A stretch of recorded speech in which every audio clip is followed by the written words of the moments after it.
Hello, ഇന്നത്തെ നമ്മുടെ video എന്ന് പറഞ്ഞാൽ നല്ല എഫക്റ്റീവായിട്ടുള്ള ഒരു ബാത്തിങ് പൗഡർ മാത്രമല്ല ഫേസ് പാക്കായിട്ട് നിങ്ങൾക്ക് യൂസ് ചെയ്യാം കേട്ടോ. ഒരു ഇൻസ്റ്റൻറ്റ് ഗ്ലോ തന്നെ കിട്ടും. പെട്ടെന്നൊരു പാർട്ടിയോ അല്ലെങ്കിൽ ഒരു ഗസ്റ്റോ നിങ്ങളുടെ വീട്ടിലേക്ക് വരുന്നുണ്ട് എന്നുണ്ടെങ്കിൽ നിങ്ങൾക്ക് പെട്ടെന്ന് തന്നെ ഡള്ളായിട്ടുള്ള മുഖം എല്ലാം ഒന്ന് മിനുക്കി തിളക്കിയെടുക്കാൻ വേണ്ടിയിട്ട് സഹായിക്കുന്ന ഒരു കിടിലം സാധനമാണിത്.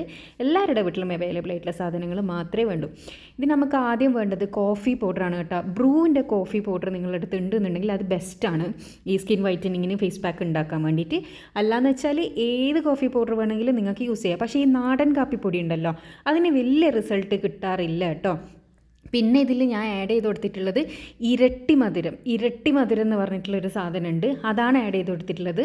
പിന്നെ വേണ്ടത് എന്താണെന്ന് വെച്ചാൽ കൊക്കോ പൗഡർ ഇല്ലേ, കൊക്കോ പൗഡർ അത് 1 ടീസ്പൂണ് കൊക്കോ പൗഡർ. പിന്നെ വേണ്ടത് മിൽക്ക് പൗഡർ. ഇതെല്ലാം കുറച്ച് എക്സ്പെൻസീവാണ് നിങ്ങൾ വിചാരിക്കുന്നുണ്ടാവും. ഉണ്ടെന്നുണ്ടെങ്കിൽ ഉറപ്പായിട്ട് നിങ്ങൾ ഇതൊന്ന് ട്രൈ ചെയ്ത് നോക്കുക. ഒരു അടിപൊളി സംഭവമാണ് കേട്ടോ. ഇതേപോലെ ഇങ്ങനെ മിക്സ് ചെയ്ത് വെച്ചിട്ട് നമുക്കൊരു ജാറിൽ, ഒരു എയർ ടൈറ്റുള്ള ജാറിൽ സൂക്ഷിച്ച് വെച്ചിട്ട് നമുക്ക് യൂസ് ചെയ്യാം കേട്ടോ. ഇതിങ്ങനെ ആക്കി വെച്ചാൽ നിങ്ങൾക്ക് എപ്പോഴാണ് ടൈം എന്ന് വെച്ചാൽ ഇതിൽ ബാക്കിയുള്ള സാധനങ്ങൾ, അതായത് ഇതിന് ബൈൻഡിങ്ങിന് വേണ്ടിയുള്ള സാധനങ്ങൾ ആഡ് ചെയ്തിട്ട് നമുക്ക് യൂസ് ചെയ്യാം. അപ്പോൾ ഇതുപോലെയുള്ള ഒരു എയർ ടൈറ്റുള്ള ഗ്ലാസ് കണ്ടെയ്നറിൽ സൂക്ഷിച്ച് വെച്ച് ഉപയോഗിക്കാൻ വേണ്ടി ശ്രമിക്കുക.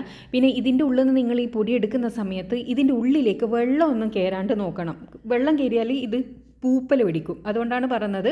അപ്പോൾ എപ്പോഴും നിങ്ങൾ ഇതിൻ്റെ ഉള്ളിൽ നിന്ന് എടുക്കുന്ന സമയത്ത് ഇതിൻ്റെ ഉള്ളിലേക്ക് ഈർപ്പം കയറാണ്ട് ശ്രദ്ധിക്കണം. ആവശ്യമുള്ളത് നല്ല ഡ്രൈ ആയിട്ടുള്ള സ്പൂണിൽ മാത്രം ഇതുപോലുള്ള വേറൊരു പാത്രത്തിലേക്ക് മാറ്റിയെടുക്കുക. അതിനുശേഷം ഇതിലേക്ക് നിങ്ങൾക്ക് പാല്, തൈര് അല്ലെങ്കിൽ റോസ് വാട്ടർ, ഈ 3ൽ ഏതെങ്കിലും ഒന്ന് യൂസ് ചെയ്തിട്ട് ഇതൊന്ന് മിക്സ് ചെയ്തെടുക്കുക. ഓയിലി സ്കിന്നുള്ളവരാ നിങ്ങളെങ്കിൽ നിങ്ങൾക്ക് റോസ് വാട്ടറാണ് കുറച്ചും കൂടി ബെറ്റർ ആകുക. അല്ലാത്തവർക്ക് പാലോ തൈരോ യൂസ് ചെയ്യാം. ഏറ്റവും ബെസ്റ്റ് റിസൾട്ട് കിട്ടുന്നത് തൈരിലാണ്. അതായത് ഓരോരുത്തരുടെ സ്കിൻ ടൈപ്പ് അനുസരിച്ചിരിക്കും കേട്ടോ. നോർമലി പിന്നെ അതേപോലെ തന്നെ എന്താ പറയുക, കോമ്പിനേഷൻ സ്കിന്നുള്ളവരുണ്ട്. ഈ നോർമലും കോമ്പിനേഷൻ സ്കിന്നുള്ളവർക്കും കുഴപ്പമില്ല, അവർക്ക് ഏകദേശം എല്ലാ സാധനത്തിനും റിസൾട്ട് കിട്ടും. പക്ഷേ ഓയിലിയും ഡ്രൈയും സ്കിന്നുള്ളവർക്കാണ് പ്രശ്നം. ഓയിലി സ്കിന്നുള്ളവർക്ക് ചിലത് മുഖക്കുരു ഉണ്ടാക്കാൻ സാധ്യതയുണ്ട്. ഡ്രൈ സ്കിന്നുള്ളവർക്കാണ് സ്കിന്ന് കൂടുതൽ ഡ്രൈ ആവാൻ സാധ്യതയുണ്ട്. അപ്പോൾ അതിനനുസരിച്ച് നിങ്ങൾ പാലോ തൈരോ റോസ് വാട്ടർ യൂസ് ചെയ്യേണ്ട ഡ്രൈ സ്കിന്നുള്ളവർ. പാലോ തൈരിൽ ഏതാ നല്ലതെന്ന് വെച്ചാൽ നിങ്ങളുടെ സ്കിന്നിന് സൂട്ടാകുന്ന ബെസ്റ്റ് റിസൾട്ട് കിട്ടുന്നതെന്ന് വെച്ചാൽ അത് നിങ്ങൾ യൂസ് ചെയ്യാം. പിന്നെ ഡ്രൈ സ്കിന്നുകാർ കഴിയുന്നതും എല്ലാ ഫേസ് പാക്ക് യൂസ് ചെയ്തതിന് ശേഷം എന്തെങ്കിലും ഒരു മോയ്സ്ചറൈസർ മുഖത്ത് ഇടുന്നത് നന്നായിരിക്കും. അപ്പോൾ ഇതേപോലെ ഏതെങ്കിലും പാല്, തൈര് അല്ലെങ്കിൽ റോസ് വാട്ടറിൽ മിക്സ് ചെയ്ത് മുഖത്തേക്ക്, അതേപോലെ തന്നെ കൈ, കാല്, കഴുത്ത്, ഇവിടെ എല്ലാം നിങ്ങൾക്ക് യൂസ് ചെയ്യാം. ഫേസ് പാക്കായിട്ട് യൂസ് ചെയ്യുന്നവരാ നിങ്ങളെങ്കിൽ ഇത് മുഖത്തേക്ക് ഒരു 25 മിനിറ്റ് മിനിമം വെക്കണം. അതിൽ കൂടുതൽ വെച്ചാലും കുഴപ്പമൊന്നുമില്ല. 25 മിനിറ്റ് മിനിമം വെച്ചതിന് ശേഷം സാധാരണ വെള്ളത്തിൽ കഴുകി കളയാന്നാണെങ്കിൽ നമ്മൾ ഈ മുഖത്ത് വന്ന ഒരു കറുപ്പ് നിറയെല്ലാം ഇങ്ങനെ ഒലിച്ച് പോകുന്നത് പോലെ നിങ്ങൾക്ക് ഫീൽ ചെയ്യും. അത്രയ്ക്കും നല്ല റിസൾട്ടാണ് കിട്ടുക.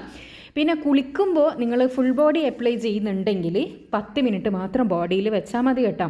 മുഖം ഉൾപ്പെടെ ശരീരം മുഴുവനും നിറവെക്കാൻ സഹായിക്കുന്ന ഒരു അടിപൊളി സംഭവം, ഒരു പൗഡറാണിത്. എല്ലാവരും ഒന്ന് ട്രൈ ചെയ്ത് നോക്കുക. ട്രൈ ചെയ്തതിന് ശേഷം നിങ്ങളുടെ അഭിപ്രായം അറിയിക്കാൻ വേണ്ടി മറക്കരുത്. ഇതുപോലെ യൂസ്ഫുൾ ആയിട്ടുള്ള ഒരുപാട് വീഡിയോസ് ഞാൻ ചാനലിൽ ഇട്ടിട്ടുണ്ട്. കാണാൻ ഇഷ്ടപ്പെടുന്നവരാണെങ്കിൽ ചാനലൊന്ന് സബ്സ്ക്രൈബ് ചെയ്യുക. അടുത്തുള്ള ബെൽ ബട്ടൺ കൂടി ക്ലിക്ക് ചെയ്യാനാണെങ്കിൽ ആ ഫ്യൂച്ചറിലിടുന്ന വീഡിയോസ് എല്ലാം നിങ്ങൾക്ക് നോട്ടിഫിക്കേഷനായിട്ട് ലഭിക്കുന്നതായിരിക്കും കേട്ടോ. പിന്നെ കൊക്കോ പൗഡറും പാൽപ്പൊടിയെല്ലാം കുറച്ച് എക്സ്പെൻസീവ് ആയതുകൊണ്ട് നിങ്ങൾക്ക് ചിലപ്പോൾ ഇത് ഉണ്ടാക്കാൻ ബുദ്ധിമുട്ടുണ്ടാവും. അപ്പോൾ ഉള്ളവർ മാത്രം ഒന്ന് ട്രൈ ചെയ്ത് നോക്കുക. അടിപൊളി റിസൾട്ടായിരിക്കും കേട്ടോ. അപ്പോൾ അടുത്ത നല്ല വീഡിയോ ആയിട്ട് വീണ്ടും കാണാം. Thanks for watching.